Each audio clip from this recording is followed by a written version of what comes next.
Баршаңызға сәлем достар, сіздермен Балнұр. Бүгін сіздермен мандарин қосылған пирог жасайтын боламыз. Мандариннің сезонында жасап дайындап қалыңыздар. Мандаринді жақсы көретін жандар үшін өте керемет пирог.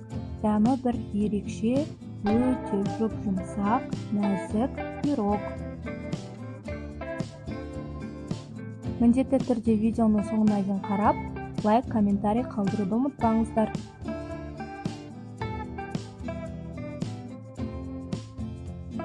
Ең алдымен ыдысымызға жұмыртқамызды саламыз.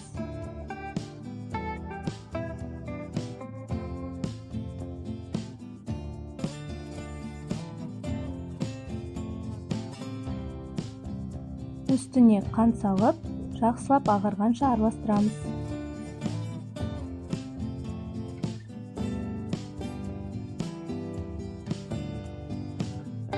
Бұдан кейін сүт құямыз және ерітілген сары майды құйып, жақсылап араластырамыз.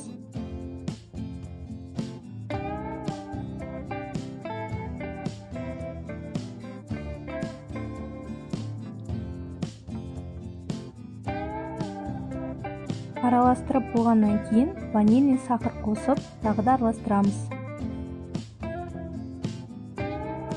Үстінен електен өткізілген ұнымызды салып, араластырып аламыз.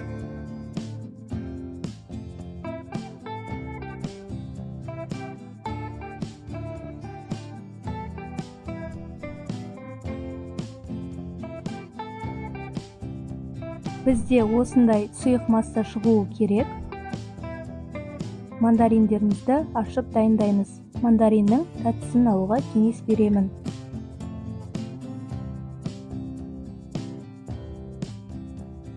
Егер де маған тіркелмеген болсаңыздар, тіркеліп қойуды ұмытпаңыздар.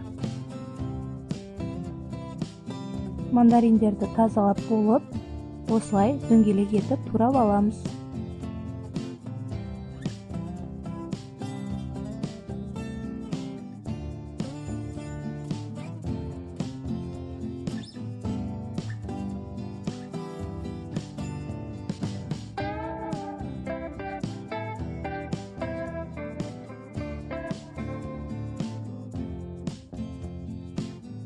Формамызға бірінші пергамент қағазын төсейміз. Үстінен қант себеміз.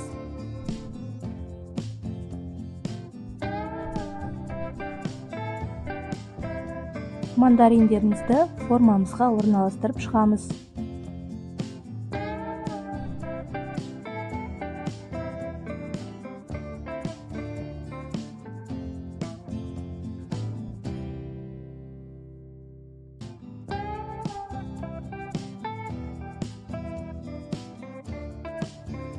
Үстінен жаңағы дайындаған тестамызды құямыз.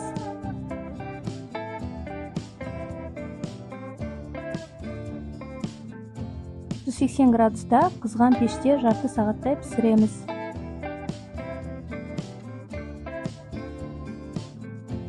Пісіп шыққаннан кейін пирогты толықтай суытып аламыз.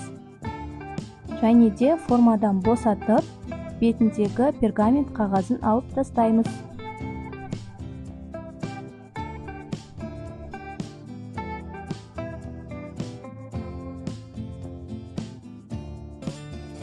Мінекей, көріп тұрғандарыңыздай, өте керемет болып піскен. Пирогтың ішінде мандарин болғандықтан, влажный болып, сочный болып шығады.